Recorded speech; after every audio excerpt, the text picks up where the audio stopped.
The moment the property manager smiled politely and thanked me for trusting him with my beach house, I thought he was simply giving me another routine update.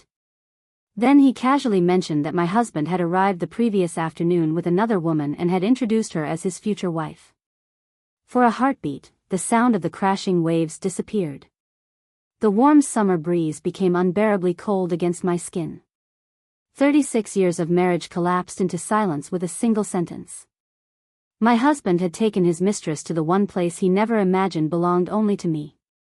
Before we continue this emotional journey, if you believe kindness is stronger than revenge, forgiveness is more powerful than hatred, and hope can survive even the deepest heartbreak, please like this video, leave a comment, share it with someone who needs encouragement today, and subscribe to our channel so our community can continue growing together through stories that remind us we are never alone.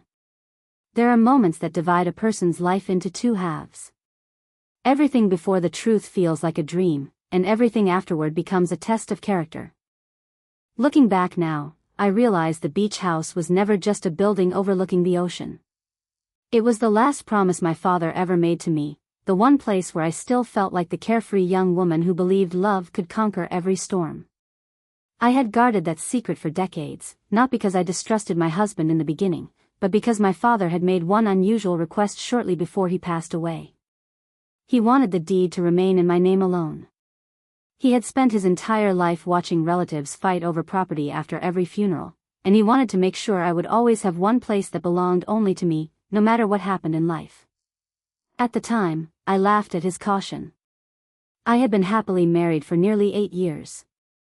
I thought his fears belonged to another generation.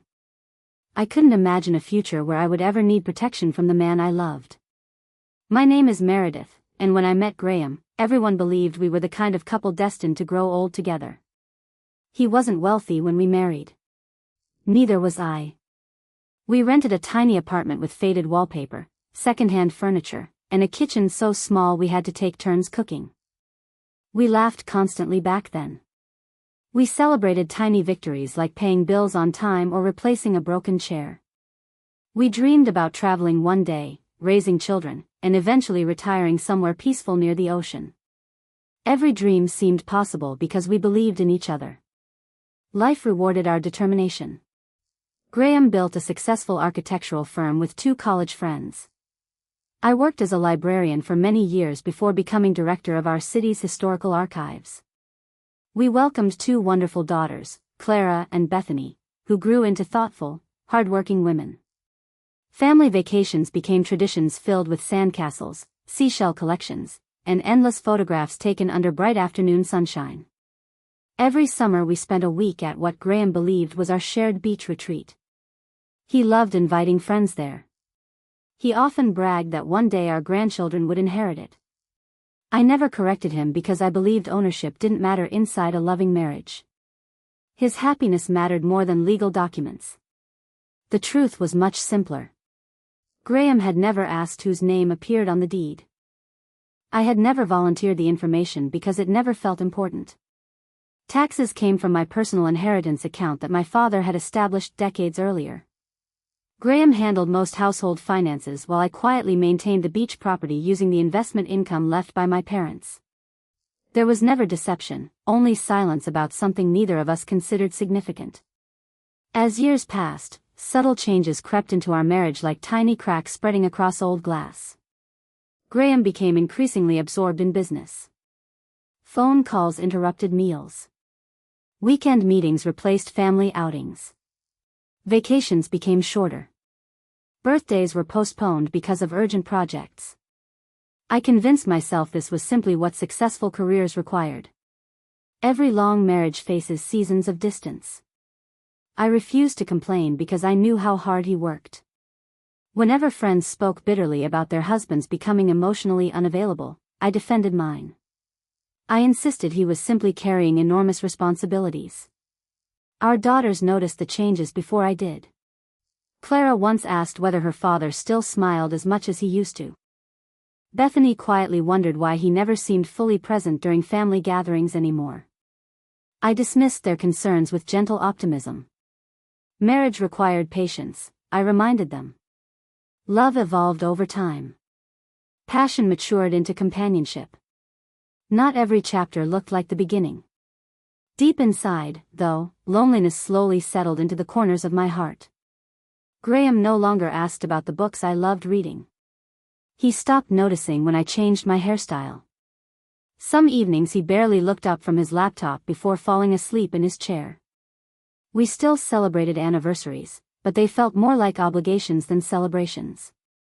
Beautiful restaurants replaced meaningful conversations. Expensive gifts replaced thoughtful gestures. Friends admired our seemingly perfect life while I quietly wondered when exactly we had stopped truly seeing each other.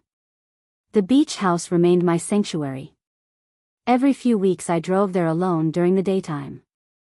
I walked barefoot along the shoreline, opened every window, dusted old family photographs, watered the flowers surrounding the porch, and listened to seagulls drifting above the waves.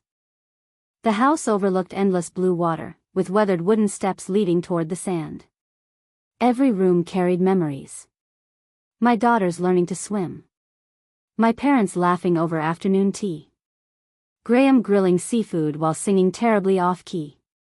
Those walls had witnessed nearly every joyful milestone of my life. The property manager, Lionel, had cared for the house for almost 20 years. He knew every inch of the property better than anyone. He respected my privacy and understood that I preferred simplicity. Whenever repairs became necessary, he called only me. Graham rarely interacted with him because I usually handled maintenance myself. About 2 years before everything changed, Graham began traveling more frequently. His explanations always sounded reasonable. Conferences. New clients. Investment opportunities. Regional expansion. Occasionally he returned with expensive cologne or designer clothing he claimed had been discounted during business trips.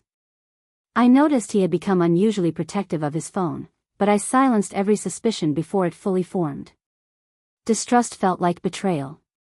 After decades together, I wanted to believe our foundation remained solid. One bright spring afternoon, while organizing old family photographs, I discovered a picture taken during our first visit to the beach house after our honeymoon.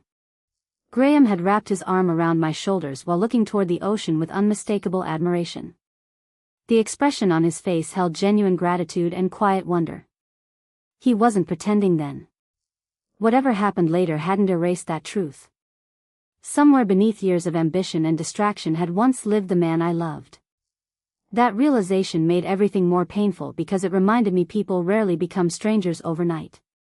They drift their one unnoticed decision at a time. Several weeks later, Clara invited me to lunch. She hesitated before carefully asking whether I had ever considered taking more time for myself. She gently mentioned that I deserved happiness independent of anyone else's schedule. Without accusing her father directly, she admitted she worried I spent too much energy protecting someone who no longer protected my heart. Her words lingered long after our meal ended.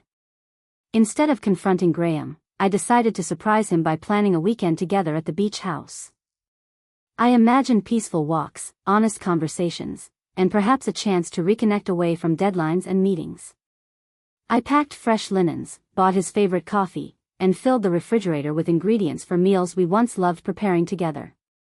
The morning I intended to leave, Graham called saying an unexpected client emergency required him to travel out of town for several days. He sounded distracted but apologetic. I told him not to worry. I would postpone our plans. Rather than feeling disappointed, I decided to visit the beach house alone anyway. Sometimes solitude healed disappointments better than arguments ever could. When I arrived, Lionel greeted me with his usual warm smile before his expression shifted into visible confusion.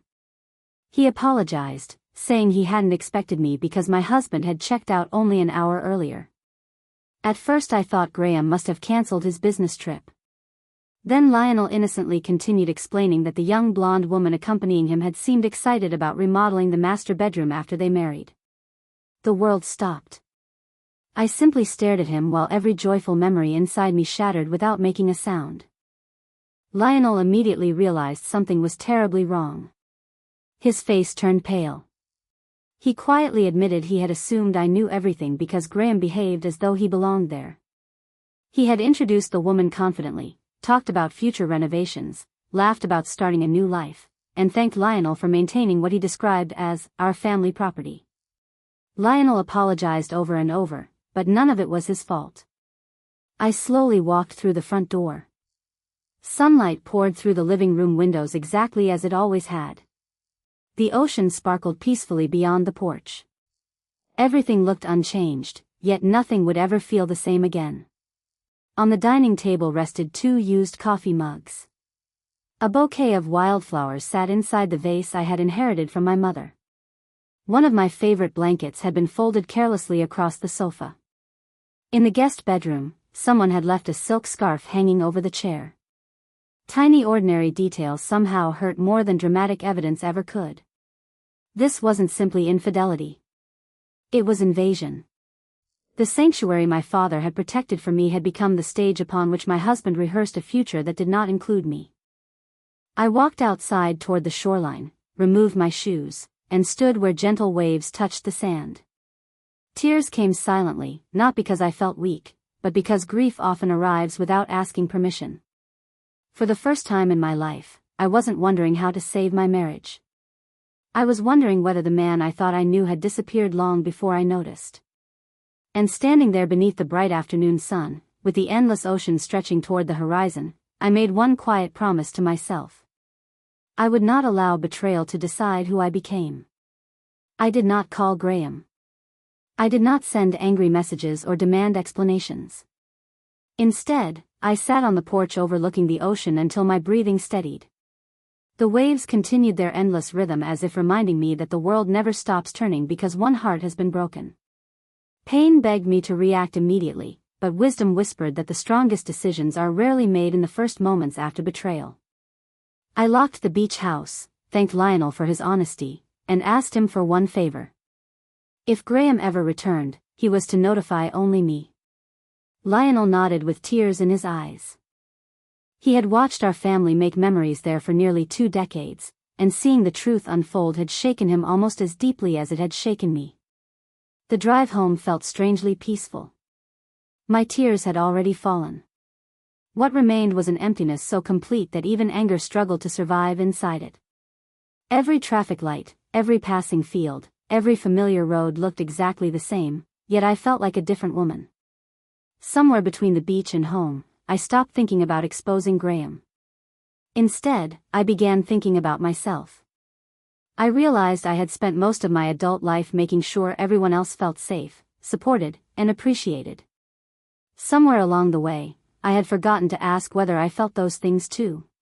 For several days I observed my husband with fresh eyes. He kissed my forehead before leaving for work. He complimented the dinner I prepared. He spoke casually about future vacations and retirement plans. It was almost impossible to believe that the same man who smiled across the breakfast table had spent the previous afternoon introducing another woman as his future wife inside my father's beach house. The contrast was so unbelievable that I occasionally wondered whether I had imagined everything. Then I remembered the scarf, the coffee mugs, and Lionel's trembling voice. I searched for clues, not because I wanted more proof, but because I wanted to understand how such a double life had become possible. Graham had become skilled at living 2 realities. One belonged to our family. The other belonged to someone who believed she was building a future with him. That realization broke my heart almost as much for her as it did for me.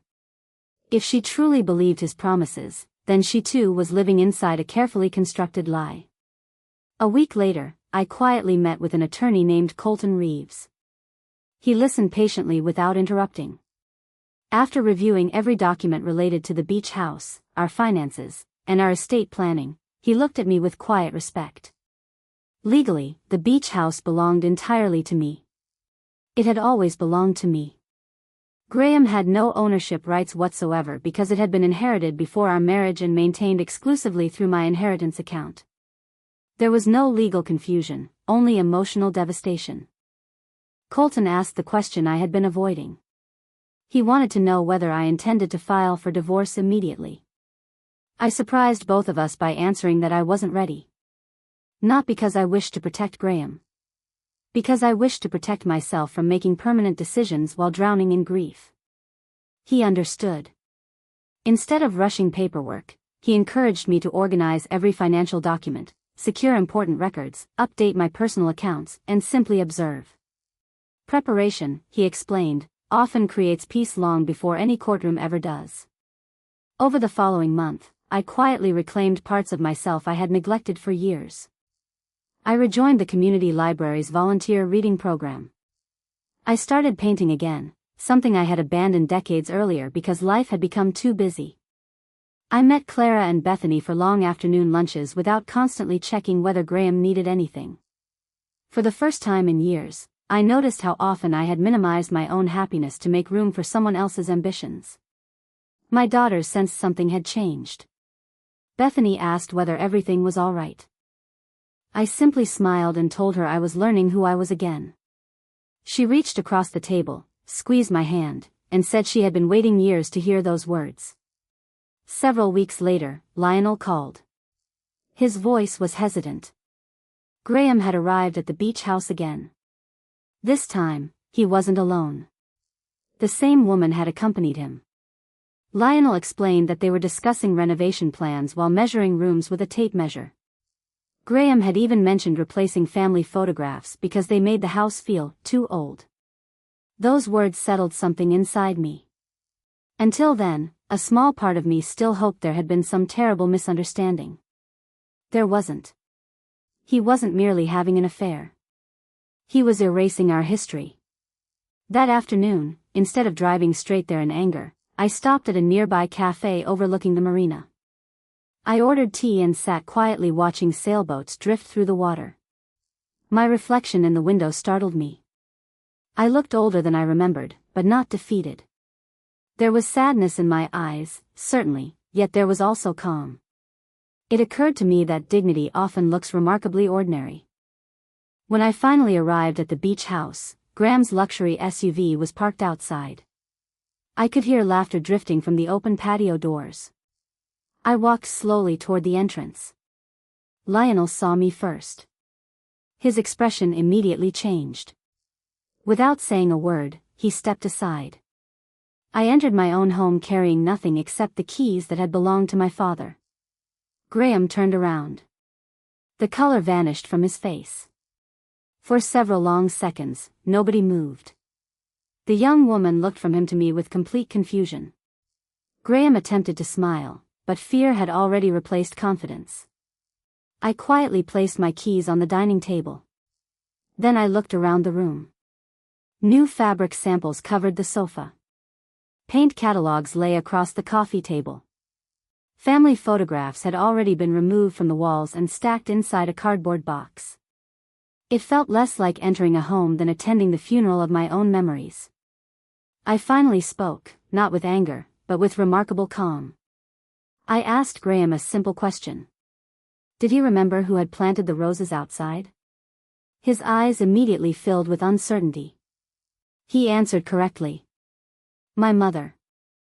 Then I asked who had built the wooden swing overlooking the dunes. He remembered. My father. Then I asked who owned the house. He answered without hesitation. We do. I slowly removed a folded document from my handbag. The original property deed. His name was nowhere on it. Only mine. I watched the certainty disappear from his face. The young woman accepted the document with trembling hands and read every line herself. Confusion became disbelief. Disbelief became horror. She stared at Graham as though she were seeing a stranger. Whatever story he had told her had collapsed in less than 30 seconds. She quietly asked him whether he had lied about everything. His silence answered before his words ever could. Tears welled in her eyes. She apologized to me before leaving the house without another word. I watched her walk away carrying nothing except the painful realization that the future she had imagined had never existed. When the front door closed, Graham looked at me with desperate eyes. For the first time in decades, he seemed genuinely afraid. Not of losing money. Not of public embarrassment. Afraid of finally facing the woman he had underestimated for years. He attempted to explain. He spoke about loneliness, work pressure, midlife confusion, emotional distance, and mistakes that had grown beyond his control. I listened quietly. Not once did I interrupt him. When he finished, I simply asked one question that he could not answer. If I had never discovered the truth, when exactly were you planning to tell me? His shoulders collapsed. He had no answer. Because there wasn't one. The silence between us became heavier than every excuse he had offered. Finally, I told him something I had only recently understood myself. The affair had not broken our marriage. The countless choices required to hide it had already done that long before I arrived. He lowered his head. For the first time since I had known him, Graham cried without trying to hide it. Not loud sobs. Just quiet tears from a man finally seeing the full weight of his own decisions. I felt no satisfaction. Only sadness. Because revenge cannot restore 36 years. It cannot rebuild trust. It cannot return the innocent version of two people who once believed forever was guaranteed. I handed him an envelope. Inside were copies of financial documents, a temporary separation agreement prepared by my attorney, and one handwritten letter. I told him he could read the letter only after he left the property. Then I walked past him onto the porch. The afternoon sun shimmered across the ocean exactly as it had on every family vacation before this day. Some things in life remain beautiful, even when people fail to protect them. Behind me, I heard the front door close. For the second time that afternoon, someone walked away from the beach house. But this time, it was my husband. I remained on the porch long after Graham's car disappeared down the winding coastal road. The afternoon sunlight reflected across the water in thousands of tiny flashes, and for the first time in weeks, I noticed how peaceful the ocean still sounded. Betrayal had entered my life, but it had not stolen the beauty of the world around me. I sat in the old wooden chair my father had built decades earlier and slowly unfolded the emotions I had carried for so many years. There was grief, certainly. There was disappointment deeper than words could describe. Yet beneath all of it was something I had not expected to find: relief. The exhausting uncertainty was finally over. I no longer had to wonder why my husband had become distant or whether I was imagining the growing silence inside our marriage. Truth, even when painful, has a strange way of setting the heart free. The letter I had left for Graham contained no insults and no accusations. It simply told the story of the man I had once fallen in love with. I reminded him of our tiny apartment where we celebrated buying our first coffee table as though we had won the lottery.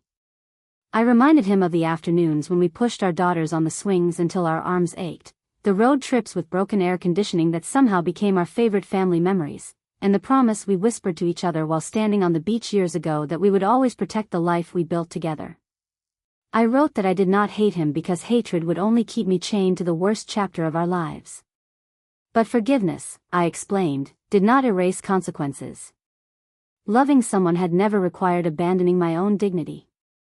3 days later Graham called. I allowed the phone to ring several times before answering.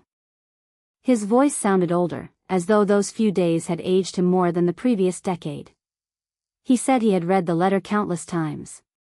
He admitted that every excuse he had made for himself sounded meaningless after remembering who we had once been. He confessed that the relationship with the other woman had already ended.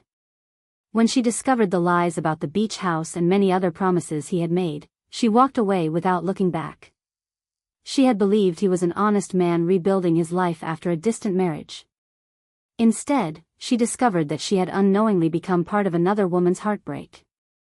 Graham told me she deserved an apology as much as I did. Weeks passed before we met again. We chose a quiet botanical garden during a bright autumn afternoon instead of a lawyer's office or a restaurant. There were no dramatic confrontations. We simply walked slowly beneath rows of blooming flowers, two people carrying the weight of shared history. Graham apologized without defending himself.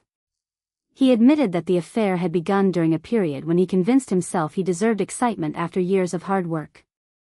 Small lies had become larger ones until he barely recognized the person he had become.